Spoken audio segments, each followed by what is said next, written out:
Would you like me to say something? No, it's good. It's good? All right.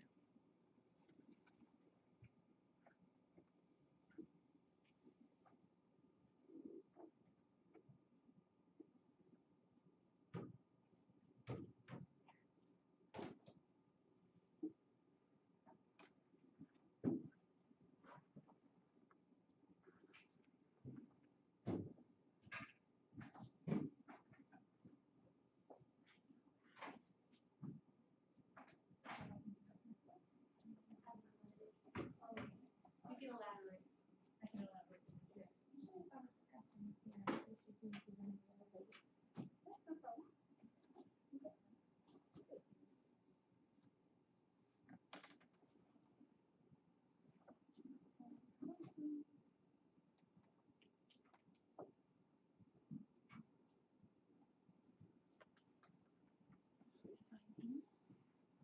Only if you want evidence that you were here. Does the State Department need to know where you are?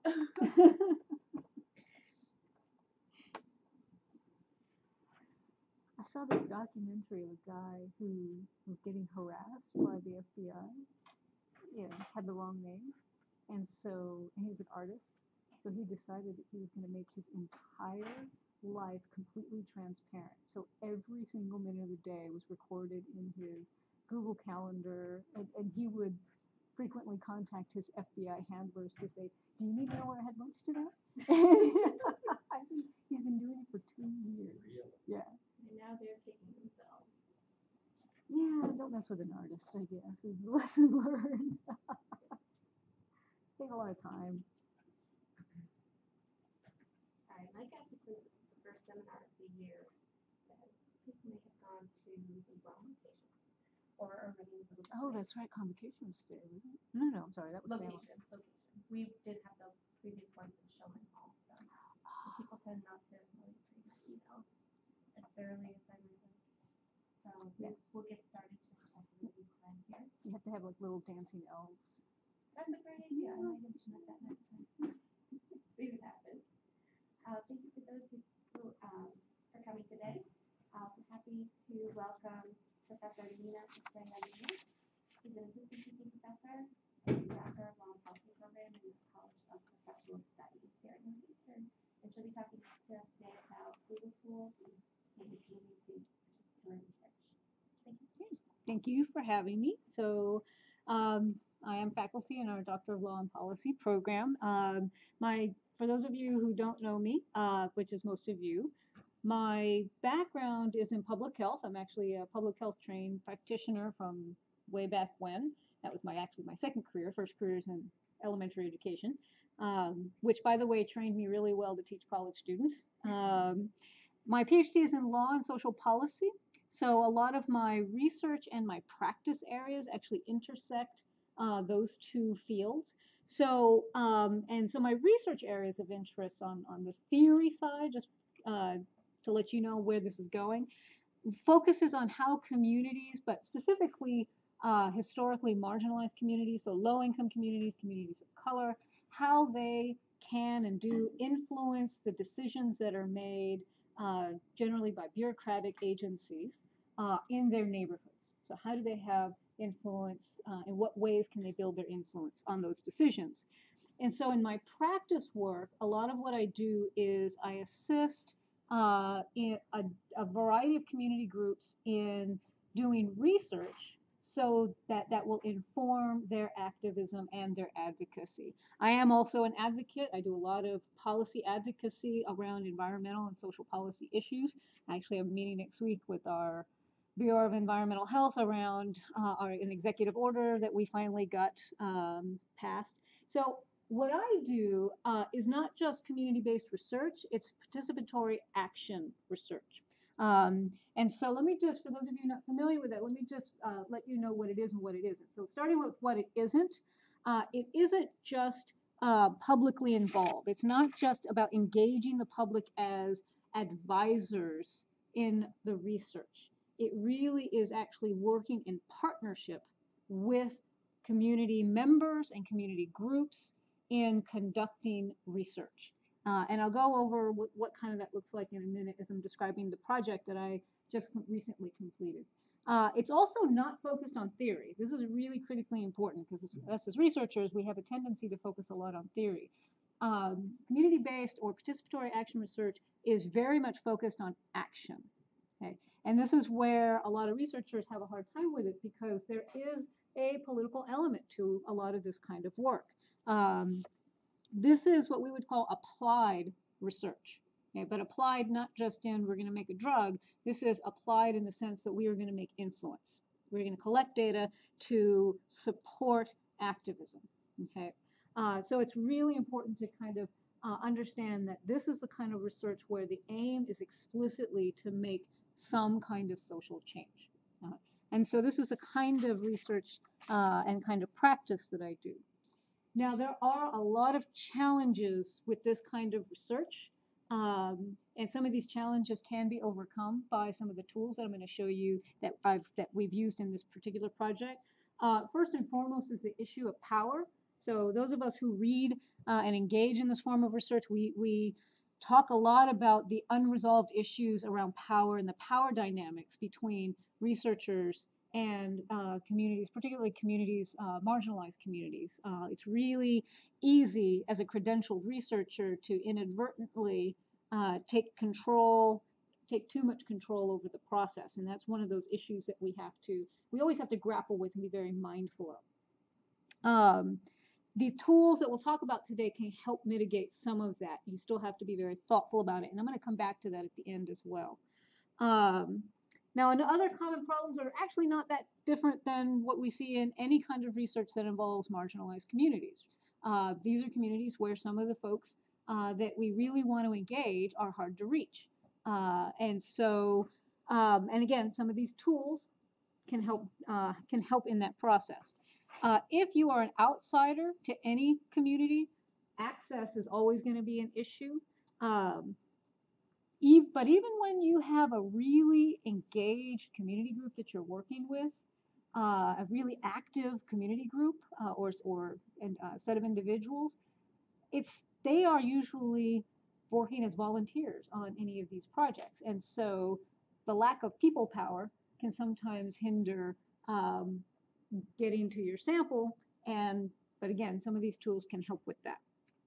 And then, of course, the other concern, and this I want to get out of the way really quickly, there's a lot of concern about the digital divide because a lot of it, especially survey work, now is done online.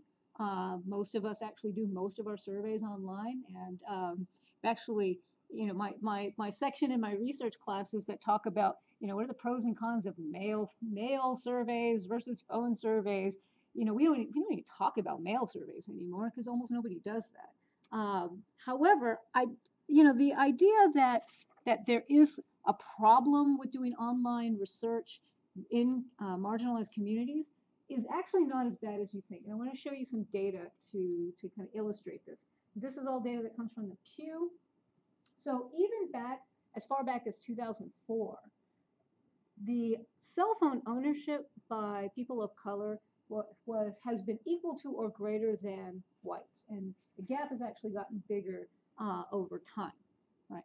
Now, when we talk about smartphones, the gap is even larger.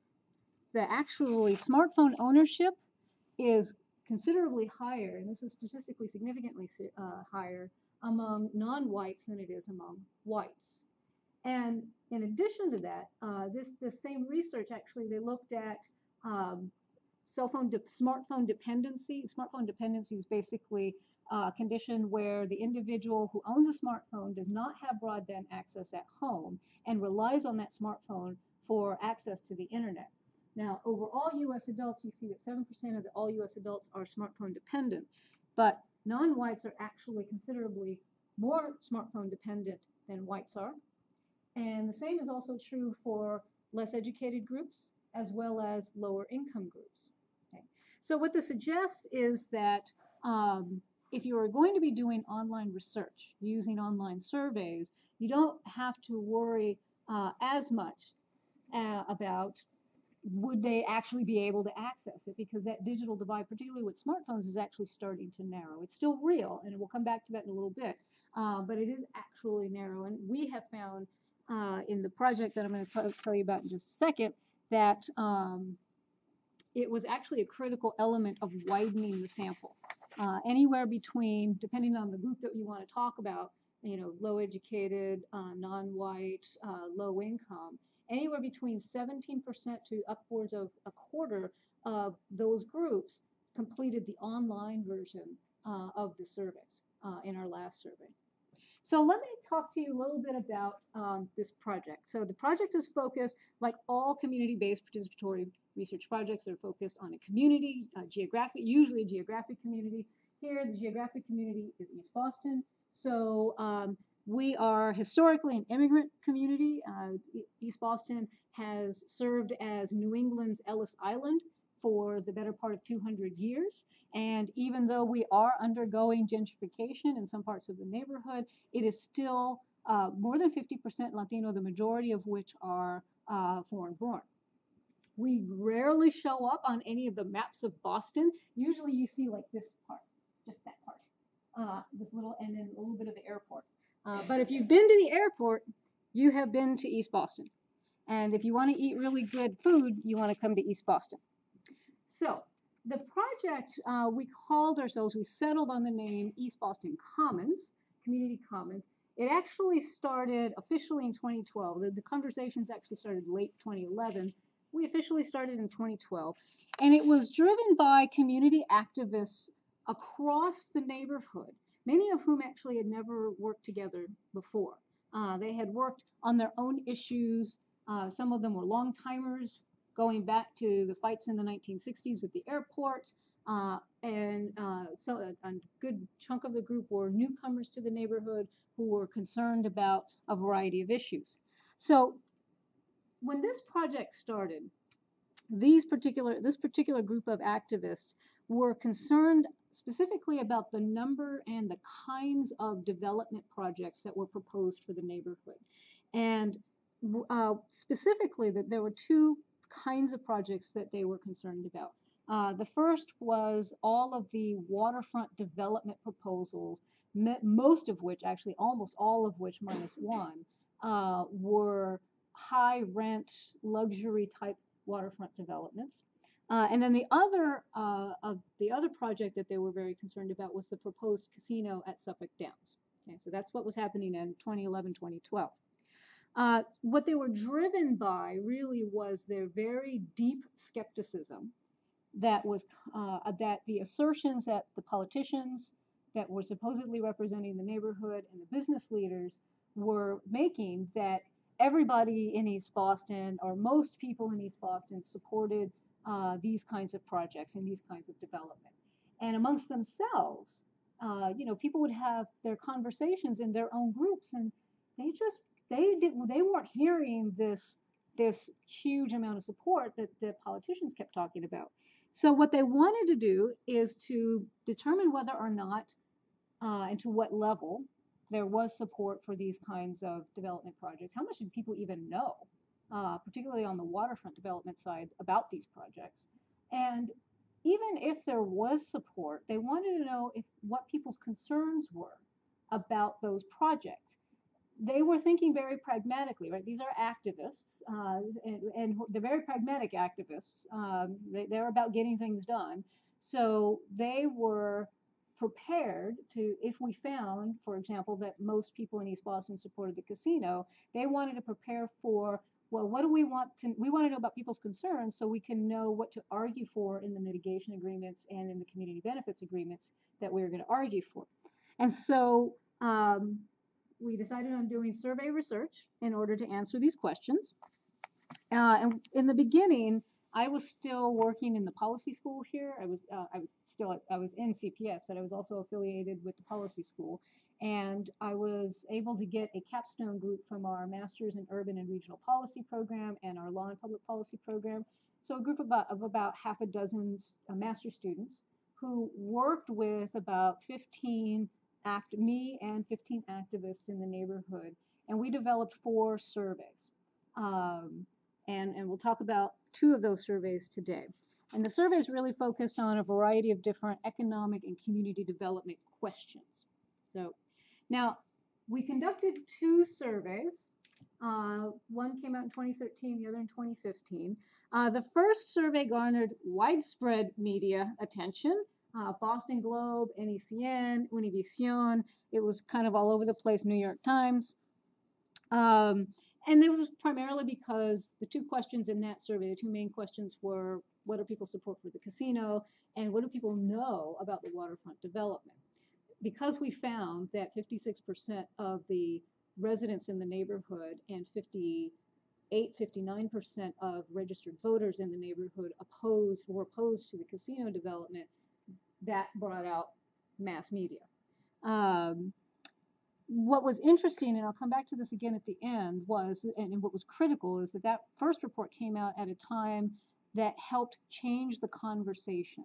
As you might imagine, in a lot of marginalized neighborhoods, especially ones that have been marginalized for a long period of time, the political apathy is really hard to get over.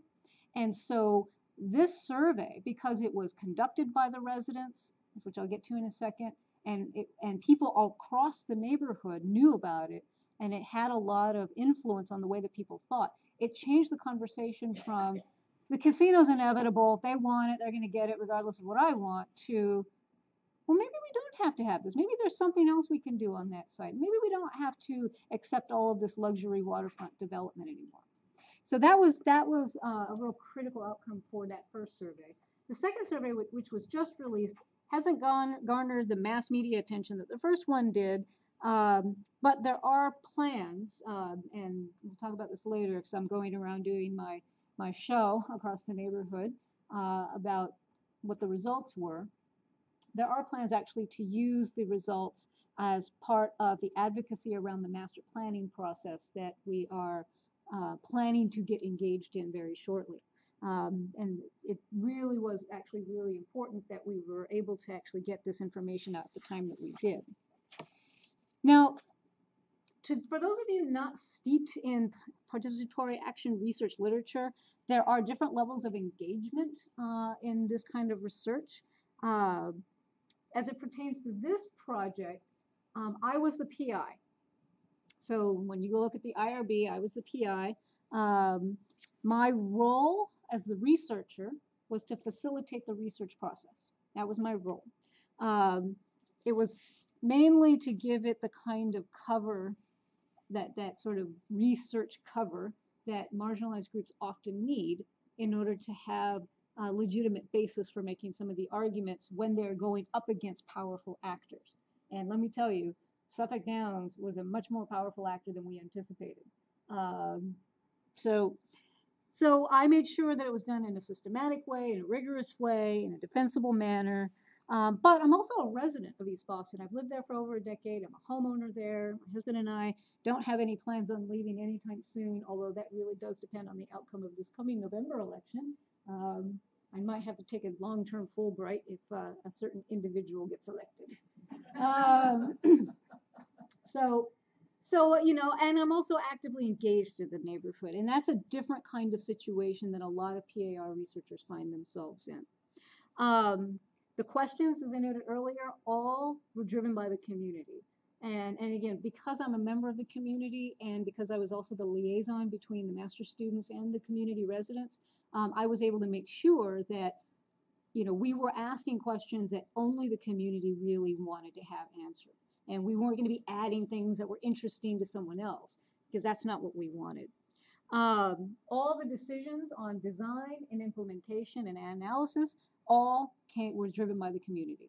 And I'll talk a little bit about that process. They also, by the way, collected the data themselves. So in both surveys, we actually had 2 forms. I'll show you the online form. We had a paper form and the online form. The paper form was administered, I trained all of the surveyors, and they were administered by members of the community themselves, including from youth to elders across the neighborhood. It was fun to watch. I didn't do any data collection, but I monitored the entire process. Who owns the data, right? And this is one of those power issues. Who owns the data is a real hard one. From the beginning and to this day, I maintain the community owns this data. And it's not an easy task to accomplish because Owning the data means that it has to be accessible. And again, here's where these online tools are really important, and they can help with that process, particularly when you have no money available for long-term storage in a digital space. Now, there are other aspects to PAR other than this. There's issues around who does the analysis, who does the interpretation, how does that happen, who writes the reports, who does dissemination. We're not going to talk about that today. You'll hear bits and pieces of it. Most of what I'm going to focus on is the communication between me as a facilitator and the other community activists, as well as the data collection process and the data ownership activities. So what we used is Google tools. I'm assuming all of you are familiar with Google, because all of us have Googled something. We've all, at least I'm sure, Googled our own names. We've all done that. The Google tools were actually really important, and we've used more and more of them over the last 4 years that we've been engaged in this project. Primarily, the tools in the Google Drive. It used to be Google Docs, now it's Google Drive.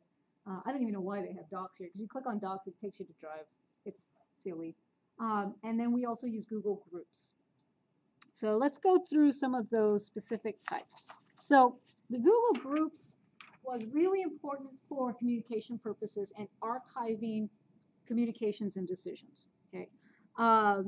Particularly the ongoing process of communication. And this has evolved and changed over the course of the project.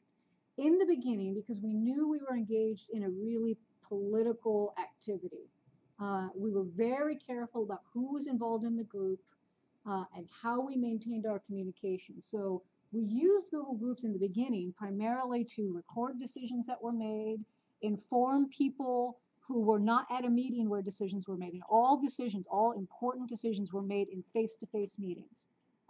Everything from wording of questions, accepting the survey structures that the students had come up with, which surveys are going to be implemented at what time. All of that was done in face-to-face meeting. Preliminary analyses that I would present to them, all of that was done in face-to-face meetings. We would make decisions, and then that would get recorded in the Google group. And what was interesting about this was how easy it was to use. Google Groups are actually really simple to use for two reasons. One, there's two ways that you can actually engage with Google Groups. So once you set it up, you can do you can log into Google, click in there. You want to send out a new message, you can say click topic, send it out just like an email, and it goes out via email. Now, if you're somebody that doesn't want to do that, you can still use the email address. Every Google group has its own email address. So if you want to communicate to the group, you communicate, just send it to the email address, and it goes out to everybody. So it's a really simple tool for communication purposes, and it served us really well. Over time, especially after we got past the casino fight, the group expanded a little bit. We got a little bit more comfortable about bringing new people in, and we didn't make important decisions through the Google groups themselves, but we definitely had lots of very important communications through this medium. So it served us well, but it is not a substitute for regular face-to-face contact with your community partners, and that is really important to understand. You still have to, especially in the beginning of these processes, you still have to actually sit down, break bread, listen to people, make sure that you are hearing and listening and ensuring that they are actually actively participating in the decisions that are being made. This is particularly important in the beginning as you're focusing the research and paring questions down. It was really important in when I would have preliminary analyses, and I'll show you how Google Forms would actually give you some descriptive statistics. When we would go over that and getting direction, well, okay, I want you to do what they wouldn't use this language, but essentially do these crosstabs and find out if there's statistically significant differences between, this crosstab intersection and this crosstab intersection. So Really important that that happened in a face-to-face environment. Google Forms was probably the most important of these tools. This was actually really critical. Here's where we created our online surveys. So where you see these little purple things, these are the actual forms themselves. This is the actual survey. And then every time in Google Forms, right, and so by the way, you go to Drive, you click New. I'll show you this in just a second. Every time you make the form, it automatically creates a spreadsheet so that when somebody submits, it goes into a spreadsheet. Has anybody used Google Forms before? Oh, good. So a handful of you have. So it's really good stuff. So what I want to do is kind of show you what it looks like. And of course, I will probably have to log in. Nope, I'm already logged in. Yay.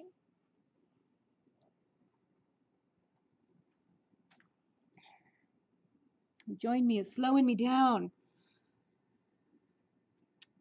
Okay, so this was the folder. So let me just show you what it looks like when you're building it. So this is the form itself. This is for one of our surveys. So you've got a lot of options in terms of progress bars. You can secure it so that only certain people can actually log in. And if this is important, you can shuffle the question order.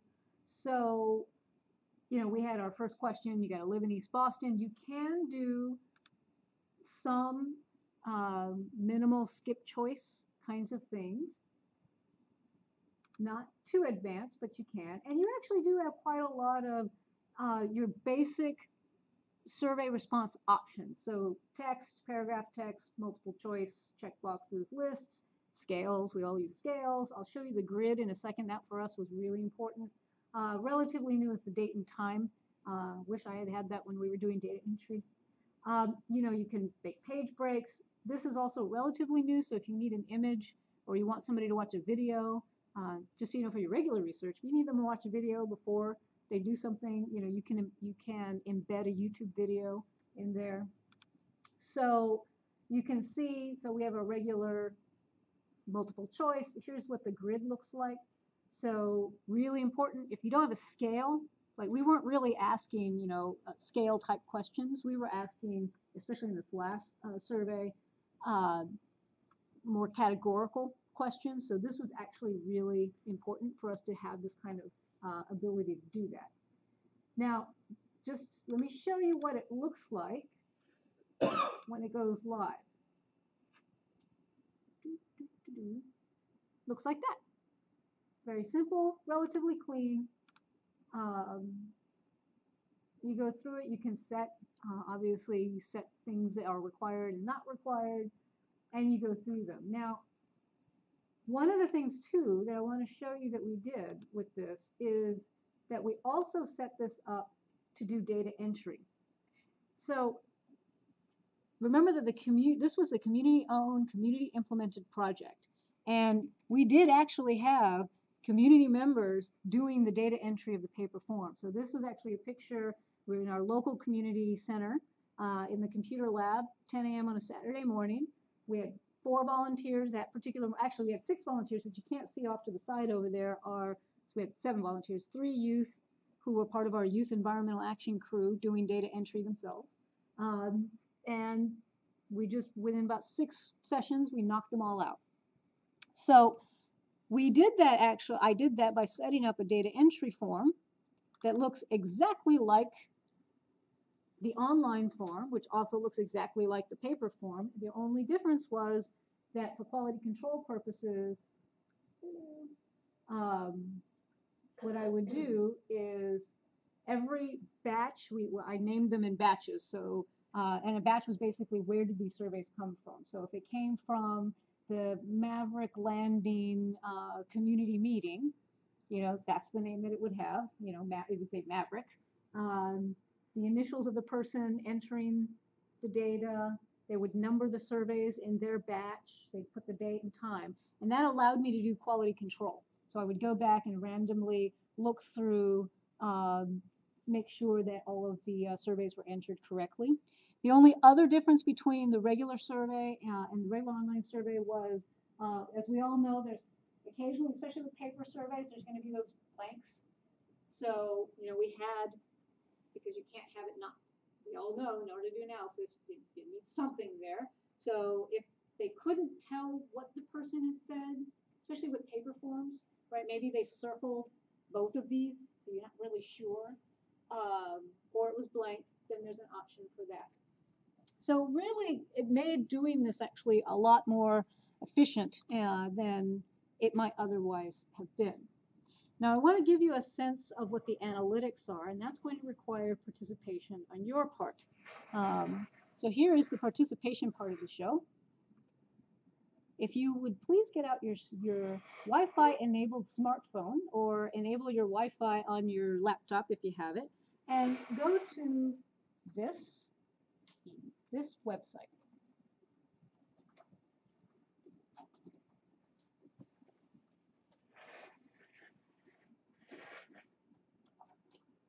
So it's tinyurl.com,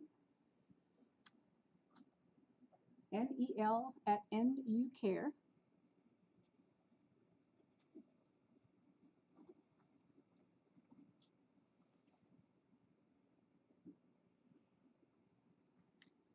So there's a little 4-question survey there. And kudos to all of you who did not bring your smartphones. You're saying, I'm going to be totally engaged in the conversation today.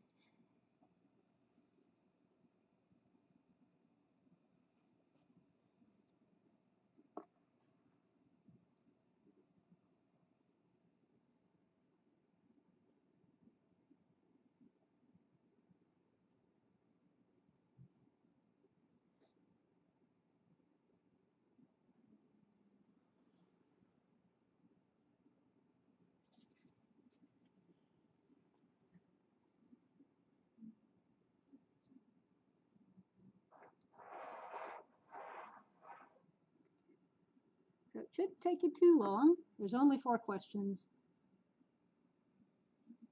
And they're of no consequence. So again, tinyurl.com, NEL at NUCare. If anybody's joining us online, you can do that too. N as in Neenah, EL, at NUCare, ATNUCare.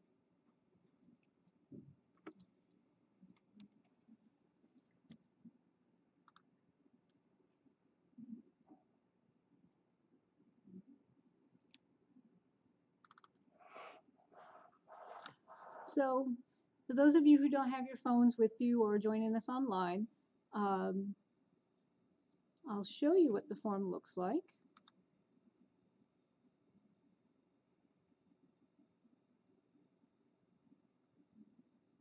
Okay. To answer the question about laughing at least once, I don't see any options.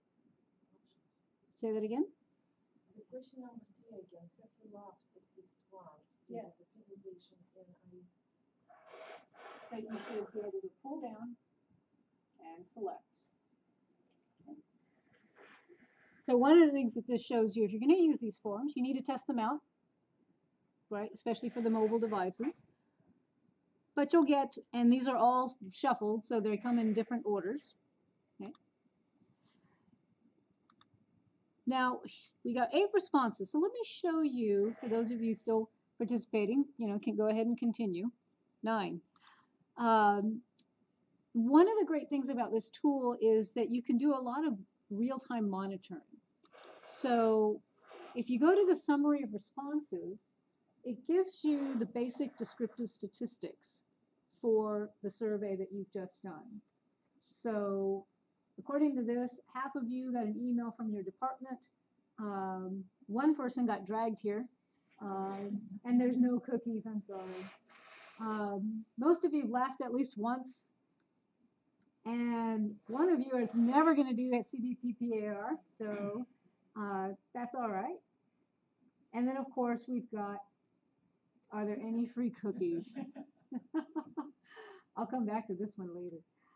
So And then you've got this. So what's really great about this, and what was really great for our part, I was able to use this to monitor our how well we were doing in not only getting numbers, but getting representation across the neighborhood.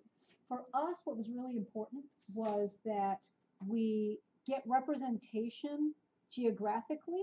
That was number one. So East Boston is cut up into different subsections, and we wanted to make sure that that the weight, the proportions of responses from each of those subsections relatively matched what the census says was the population density of the neighborhood. And then we also wanted to make sure that we were getting as much representation among the Latino population, since that was a large population, but they're also difficult to reach.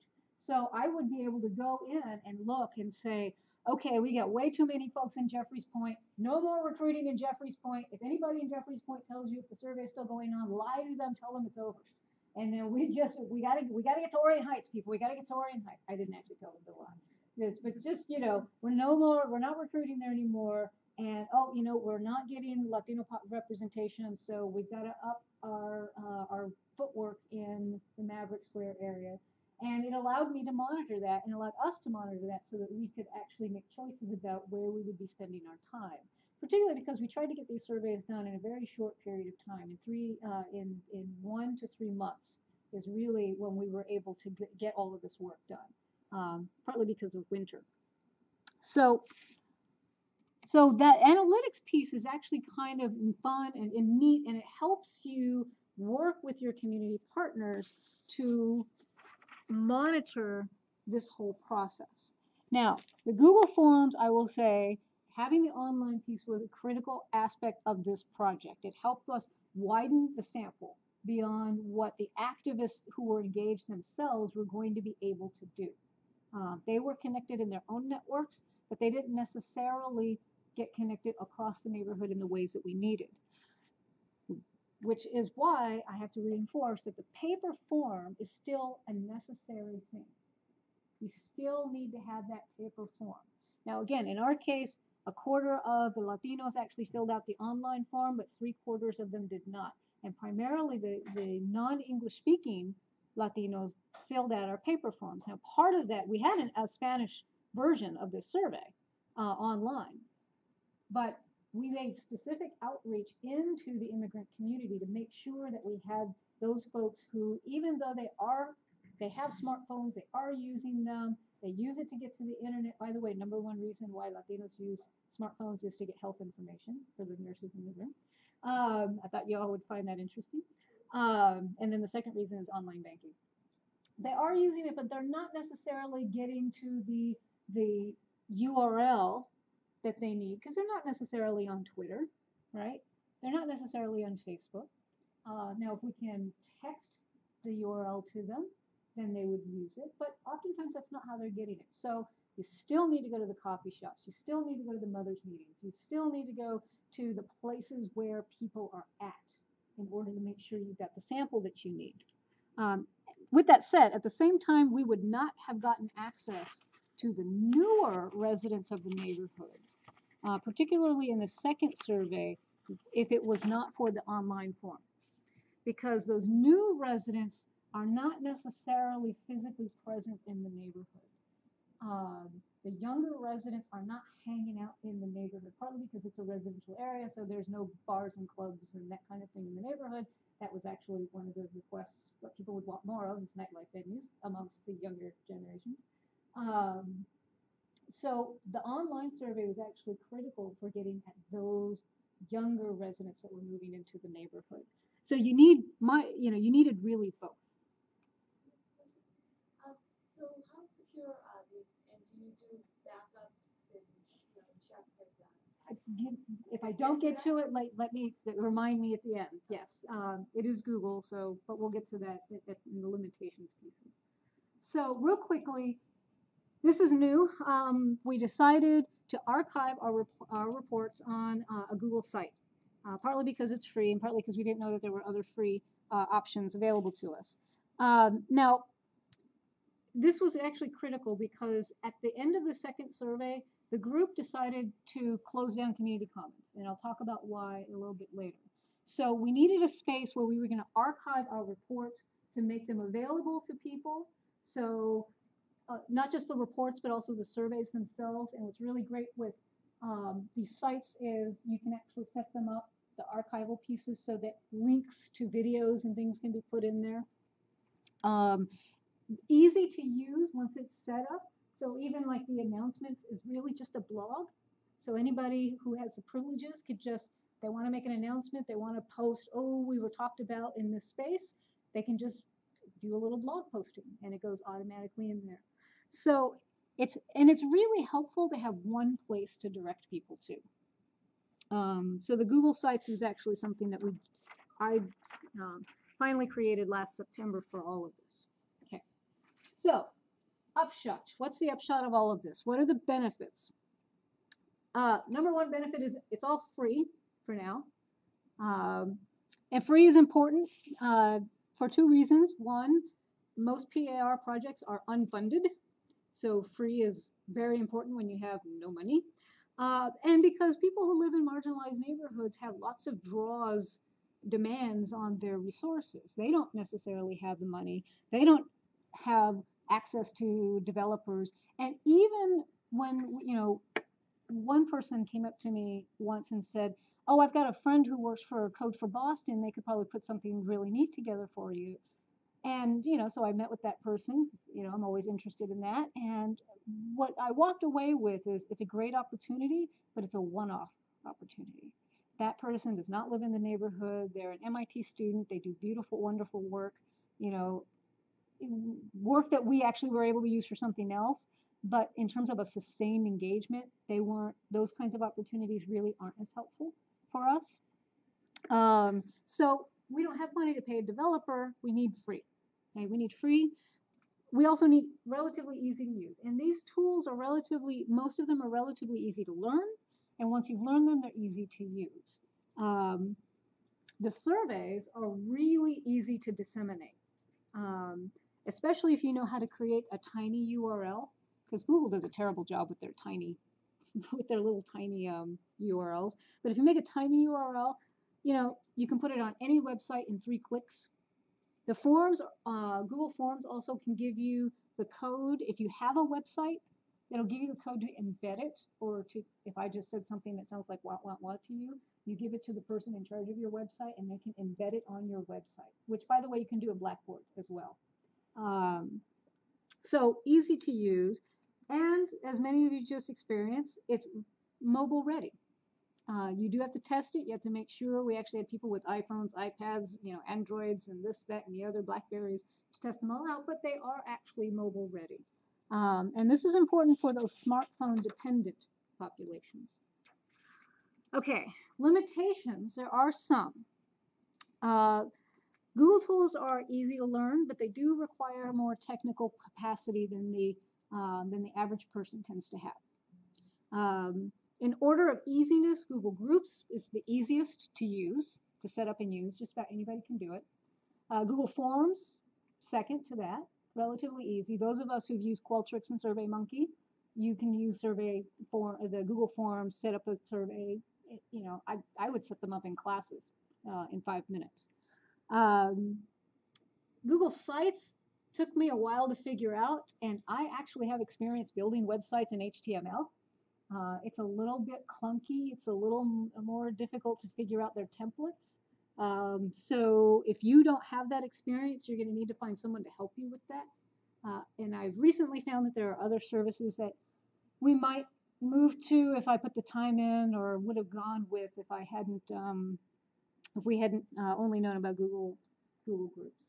In terms of the security piece, that connects to the technical ability.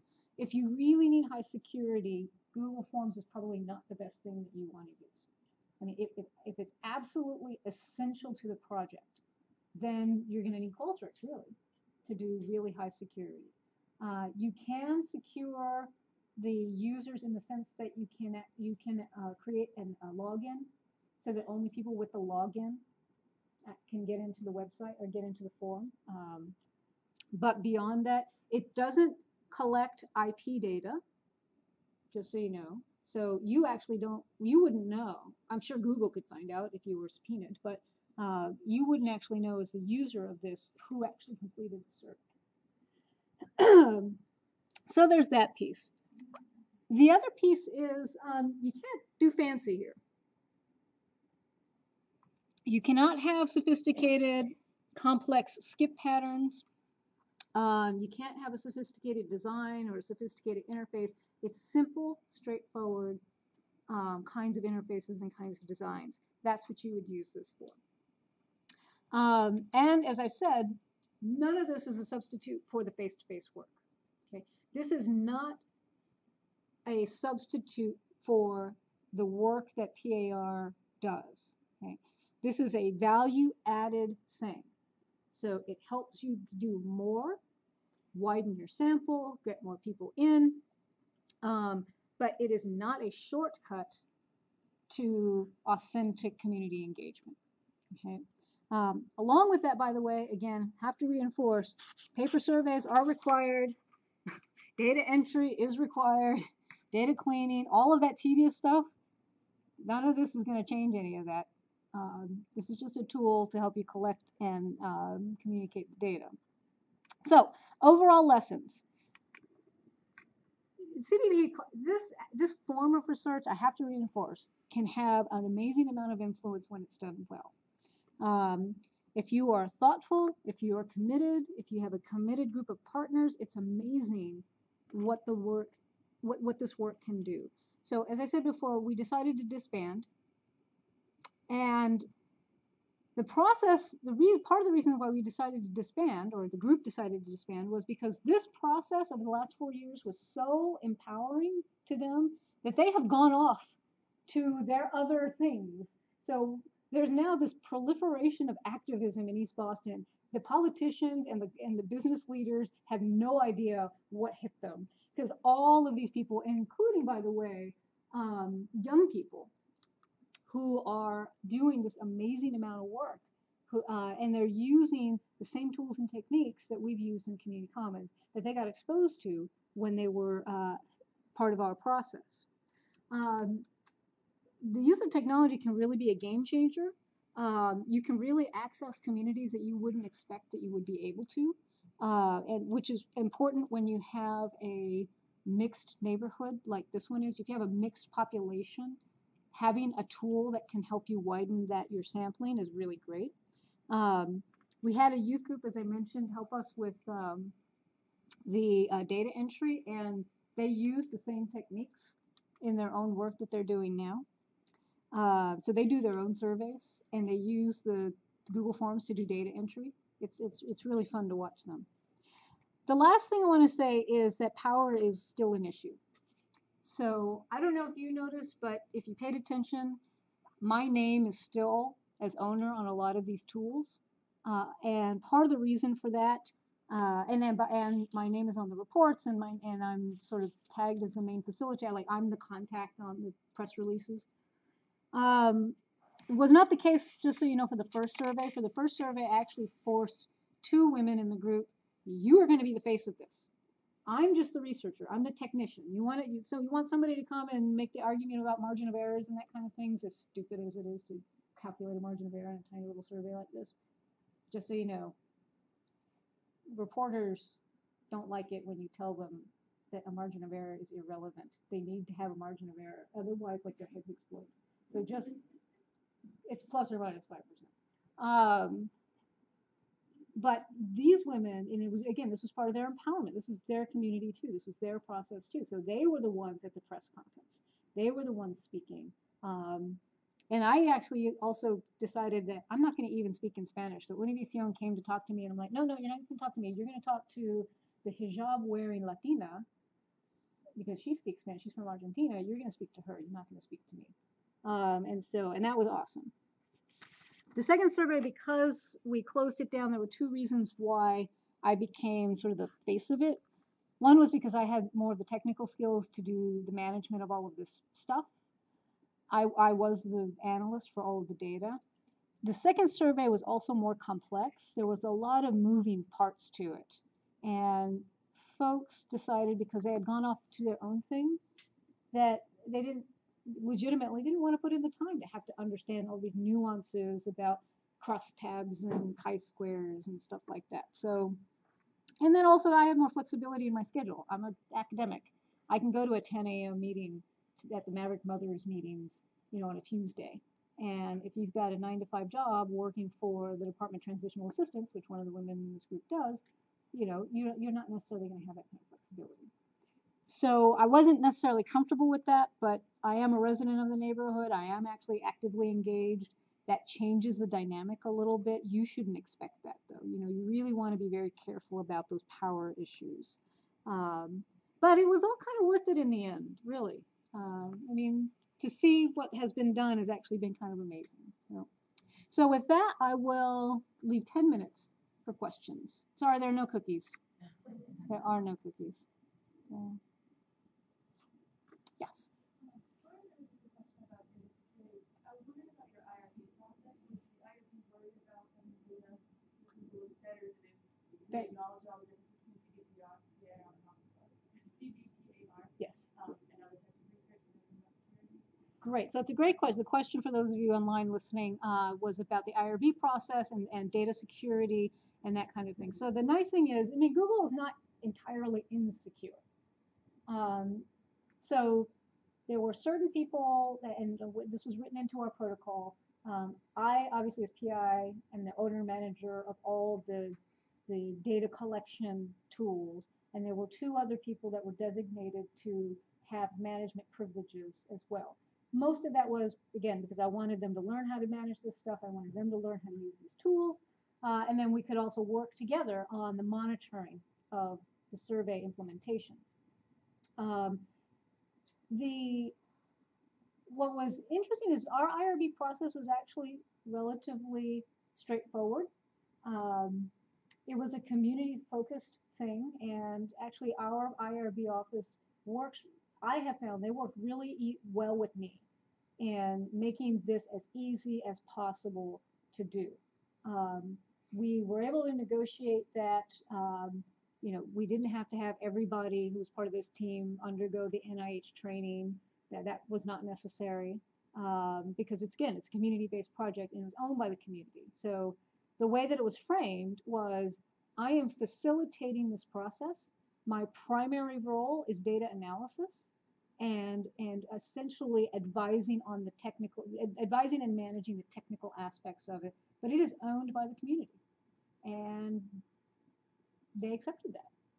In a different project, you might have to have, for example, if we were collecting qualitative data with sensitive information, you might have to do a little bit different kind of process. But these were opinions, do you want a casino? Do you want more bars in your neighborhood or less bars in your neighborhood? And of course, on the survey form, the demographic data, those were data points that were not required. So, sensitive, what might otherwise be looked at as sensitive information like income, that kind of thing, we didn't have to worry about that because they didn't have to fill it out if they didn't want to. So, but our IRB here is, unlike other institutions that I've worked at, our IRB here is actually pretty good. They really do kind of take the position that we're here to help you do this. We're not here to stop you from doing this. I can say, when I was working with Harvard Public Health, I did not have that experience. So, other questions? Yes. You talked about having geographical data. Was that just in which neighborhood of East Boston do you live in type of question? Okay. Yes. Yeah. We actually had in the beginning, when we were paring this whole thing down, we had these grand visions of, we really would like to know what is the sort of spatial idea of the neighborhood in people's minds, because like any place, where one boundary ends and another boundary begins is always disputed. And then we have people in the neighborhood that don't know. If you're not a longtime resident, you're not totally engaged, you might not know you live in Eagle Hill. And then there are spaces in the neighborhood that are sort of unnamed. And so we learned a lot about that in that process. I'm still trying to get my husband, who's a geographer and teaches GIS, to get one of his students to do a project for me. Let's do that work. Let's see where people think they live and that kind of thing. But that's another project, another day. So, would be another great CDPR project too. Yes. Do you have any data on how you were able to engage with older adults using the mobile tools? Or Say that one more time. were you able to engage with older adults using the Google tools? Ah. Or find that they were more into? Yeah. Excellent question. And what was interesting about that, because this is another thing, so the question was, were we able to engage elders, older adults with these tools? The data on this is also beginning to change, where you're seeing larger and larger proportions of people over the age of 65, 70 who are, not only smartphone owners and internet users, but are cutting the cord, are on using social media. And so I think like the rest of the country in our neighborhood, it was one of those yes and no. So the really actively engaged elders are on Facebook and that kind of thing, and they were the ones going around, promoting stuff on Facebook in the different neighborhood section pages. But they were also the ones that knew that they had to go to the Dunkin' Donuts to get a lot of the old timers to do the work. And so we had to do both. And that is a group actually where I would say you definitely have to have a paper survey because that's just how lots of folks want to engage. Yeah. Barbara. Here's some past studies that have said it's the timing of using the internet and the telephone that's most important in underserved communities. And I'm just wondering about the timing of the survey in reference to the beginning of the month, the middle of the month, or the end. Did you find any variations? Oh, interesting. So the question was about timing of the survey, specifically like time of the month in which the surveys were done. It's interesting. I found, so the two surveys were actually implemented at different times. The first survey was implemented in the summer, early fall. And then the second one was fall, sort of almost into a little bit into January. What I thought I saw, but it's a great question. I'd have to go back to the data. And the thing is actually the Google form does collect the time of day, the date and time of day that the survey is completed, which is great when you have like wiggy things like, why do I have a duplicate thing in my spreadsheet? I noticed that the fall surveys, actually, we were able to get more surveys in the fall than we were in the summertime, which is not shockingly surprising to me. But I mean, that's what I noticed. But it also could be it was the second survey, so we were already known and we had lots of people engaged. I'm talking about the time of the month in reference to those that are dependent upon the government for financial support. That past research has said that there's an intermittentness about that if you tend to collect data online or through the phone, in the middle of the month, you get less participation. And if you time it according to when they receive their check, which is the first of the month, likely to get more. Okay. I'm just wondering if that came down. Okay, so what was just described for those online, if there's anyone online, so research finding that online surveys, through the smartphone in particular, are more likely to be completed at certain times of the month, especially for people who are reliant on social welfare services. I would have to look in the data to see that. I can't say for sure. We wouldn't know who's reliant. We know their income range, but we wouldn't know who's reliant on social services and social welfare. It's an interesting question. Off the top of my head, I would wonder if it depends on what you are asking. But it's a really interesting question whether, because we were asking people in both cases, what do you want more of? What do you want less of? What's important to you? What matters? What are you concerned about? It's a really interesting question. I'd have to go back into the data and look at that. To clarify, from what I've read, it has to do with whether you have a pay, what we call pay. Well, yeah, you might, if you use up all your data. Yeah. Your uploaded income. Oh, I see. If you're used up all your data. When they have plenty of data left. More money onto it to do it. So the hard part with that, to me, would be, especially with this kind of thing, is knowing when somebody's at the end of their period, right? Because all of our, like my cell phone period ends on the 21st of every month, but my niece, hers ends in the, at the end of the month, and somebody else I know, theirs ends on the 5th of the month. And so that would be hard. That's a really interesting question. I don't know that we could determine that from this data, though, but it's a really interesting question. Is the range of income of the people that you surveyed Yeah. in that are online as compared to? Yes. You said that English as a second language is more paper use.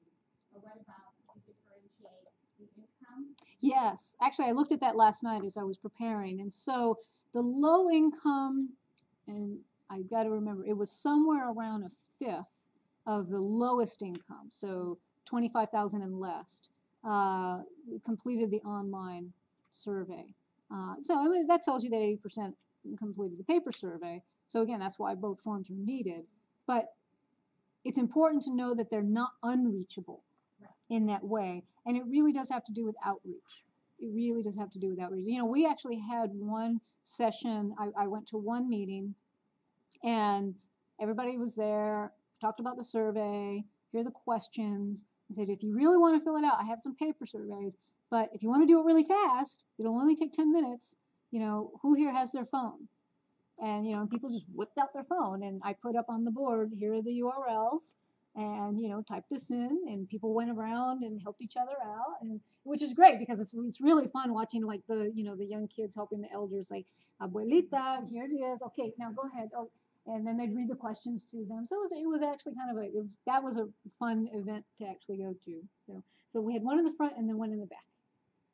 So Neenah, thank you so much for sharing, and your work is so inspiring, not just this project, but being familiar with your lifetime of work. A question regarding that work and related to how you have in the past recognized the contributions, partnership with community members. For example, related to your publications, perhaps in peer-reviewed journals. Can you maybe share with us some of your best practices and experience regarding that? Yes, it's a great question, because again, that gets to that who owns this work. And when I talk about PAR work in other settings, my classes and conferences, one of the things that I talk about, and you saw that more or less engagement. I have another slide that talks specifically to that issue. One of the things that it's really important to know is you have to be very, as academic researchers, you have to be very transparent with your community partners about your needs. So your job is to meet their needs, but we also have needs too, and they're not opposed to that, but you've got to negotiate that with them. This work is for practice purposes. So we publish our reports, we throw them out there, they're archived in digital spaces. Obviously, I made very clear to them, like, this is going to go into my promotion dossier, just so you all know. We actually had lots of conversations about whose name goes in there. In the first report, actually, people didn't want their names there because they were not sure where this was going to go politically. And, it was in the casino fight that was a down and dirty battle in this neighborhood. In the second one, folks decided, I'm off doing my own thing. And so again, it's a matter of negotiation. The peer-reviewed piece, and I'm actually working on a paper right now that kind of discusses the how, the process. So not so much the research itself, but what this process is like and then what comes out of it. Because especially for the second survey, I've got now about 5 years, a 5-year research agenda around questions around measuring social equity and how it changes in the neighborhood. Measuring and understanding people's conceptions of affordable housing in a low-income neighborhood, because it's bizarre. I mean, we found that the lowest income people actually were opposed to affordable housing. That there's a contingent of people. So kind of understanding some of that is my own research. That's not CBPR work, not PAR work, but it's important to do. And so I, was just very transparent to say, here's what I need. If we were to have gone in the direction of publishing this work in a peer-reviewed journal, I had committed early on that folks would be my co-author, and we would negotiate first author, second author. In previous work that I've done with youth, where our research got published in some proceedings of conferences that we presented it at. I was a co-author with the youth on that work. Here's what's something bizarre. I have to tell this story because the world is a different place now than it was even 15 years ago. One of the young men in that group, so there was me and 14 other people who were co-authors on this work around environmental justice and youth activism. Really great project. They really wrote 90% of that report. I was like the copy editor, is really what I was doing. And I think I'm like third author or something like that. One of the young men in that report, who was, I want to say 16 years old at the time, and he was gay. Later became, I met him again when he came here to Northeastern, maybe 3 years after that. And he was now a she. And so here's a really strange thing that we have to figure out how to negotiate, because young people in particular are at stages in their life where there could be some significant changes that even if they get a publication, how do they actually still get credit for that if they experience something like that? He has a new name. She lives in Austin, Texas now. And I don't think this work is critical to his life. But these are things that you have to think about. Females who change their names when they get married. How do you negotiate those things? Because this is real life. You're dealing with real people too, not just professionals who've been around the bush like we have. So it's a great question. So I think the last question, and then I'm sure we all have places to go. I was interested in talking about the members of the community that were part of the survey and how you felt that they were feeling empowered after it. And I wonder if there is a way to collect data on outcomes for people that were so active in it, or would it be against CBPR to sort of treat them as something? Yes.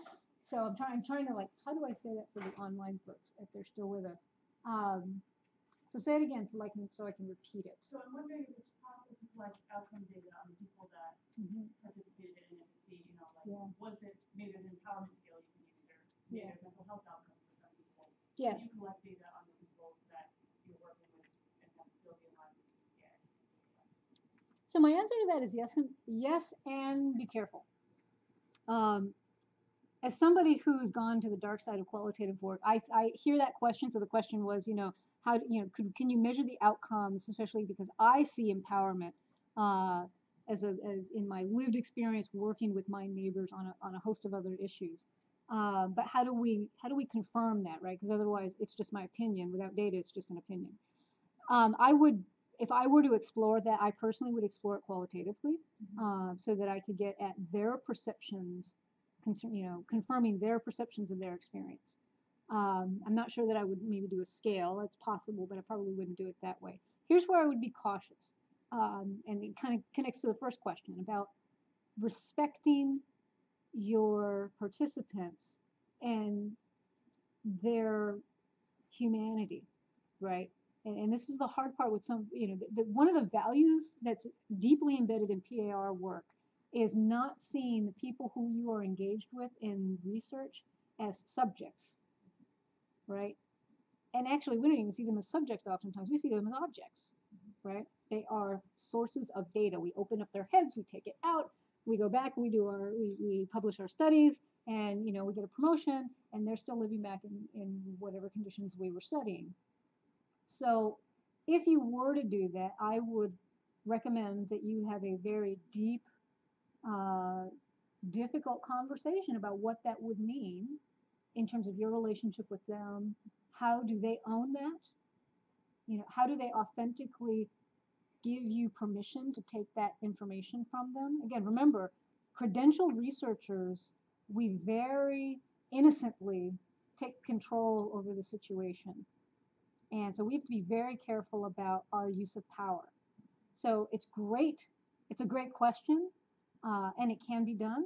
I would just say do it very thoughtfully and be prepared for people to say, not interested. And find maybe other ways of measuring that without actually having to engage them as objects of research. So it's a great question. I mean, these are the kinds of things that, you know, those of us who do this work, I mean, we can sit down and go through 2 or 3 bottles of wine, just going round and around and around. Oh, you know, or cocktails, you know, whatever floats your boat. You know, I'm a big fan of gin and tonic. So, but you know, just again, we can use these tools. These are tools. They're great tools.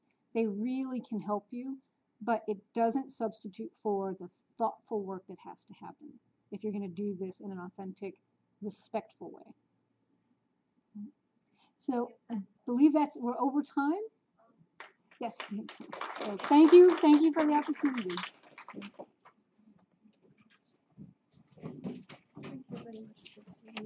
Good to see you. Rico. Yes, how are you? Good to see you. Oh my God, you're so impressive. Oh, thank you. I'm in College of Professional Studies. You are. Yeah. Excellent. It's fun. It's fun. Oh, Oh the yeah. message was so clear. Oh, my good, God, good. It was great. Good. I'm glad. How's everything going? Your husband, everybody doing okay? Everybody, yeah, we're going to be getting 2 new kitties. Good. So Excellent. hopefully soon. I'm preparing my house right now. Good. Excellent. Good. Well, thank you for doing this. Yes. It was Well,